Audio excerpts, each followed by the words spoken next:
तोहार कवन बानी रज रोज ऋषियाला। तोहार कवन बानी रज रोज ऋषियाला।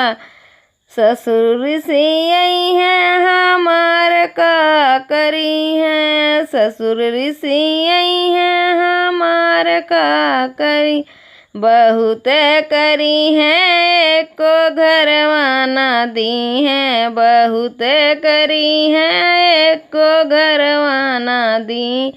तोहार कवन चाली रज रोज ऋषियाला। तोहार कवन चाली रज रोज ऋषियाला।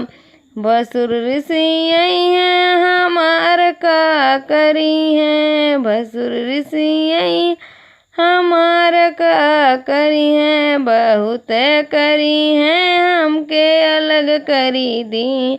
बहुत करी हैं हमके अलग कही दी हैं। तोहार कवन बानी रज रोज ऋषिया। तोहार कवन बानी रज रोज ऋषियाला। देवर ऋषि हैं हमार का करी हैं। देवर ऋषि हमार का करी हैं। बहुत करी हैं हमसे बोलबो ना करी हैं। बहुत करी हैं हमके भाभी ना कही हैं। तोहार कवन चाली रज रोज ऋषिया। तोहार कवन चाली रज रोज ऋषियाला।